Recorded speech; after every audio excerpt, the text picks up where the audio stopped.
তোলা পুজো একটা। বলুন আপনি মন্দির সম্বন্ধে কিছু একটু শুনি। রটন্তী কালীর নামটা এটা তো শোনা যায় না। মানে উনি অনেক, আপনি কত বছর করেছেন এখানে যেন পুজো? আমি 42 বছর। 42 বছর করেছেন, এখন কোনো ছেড়েছেন। ব্রাহ্মণ ছিল না। হ্যাঁ, আর তখন ওই মাধববাবুর বাপ ছিল। মানে তার মানে আপনি 42 মানে আরো আগে, তারপরে 50 বছরের মন্দির। হ্যাঁ 50 বছর। মানে তখন ওই বলছেন দরমা দিয়ে শুরু হয়েছিল। ঘরের চাল থেকে শুরু। আচ্ছা, তারপর থেকে কি হলো যে গ্রামের সকলকে জানিয়ে হ্যাঁ, যে তোমরা কিছু কিছু দাও। খুব ভালো জিনিস, খুব দারুণ একটা তারপর ওই উদ্যোগ, ইটে ভালো উদ্যোগ। 5 ইঞ্চি হ্যাঁ গাঁথুনি হ্যাঁ হ্যাঁ, ঘর। সব এসছে। 5 ইঞ্চি গাঁথুনি করে মাকে রাখি টালির চাল। আচ্ছা, এখন এই মায়ের ইচ্ছা এত বড় হয়ে গেছে, বিশাল।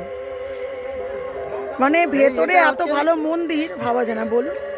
তাই এই মায়ের অনেক কৃপা হ্যাঁ, বলা যাবে না। সেই তো, এই মায়ের আর ইয়ে না হলে সম্ভব নয়। এতদিন সেবা করে এসেছি হুম, বা এখন ভাগনাকে দিয়ে দিয়েছি।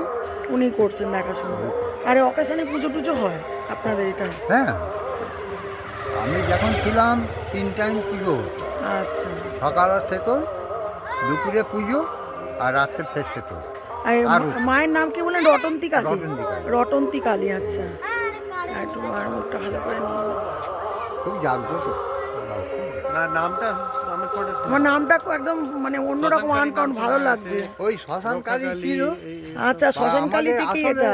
বিলেতে দেওয়া আছে রটন্তী কালী।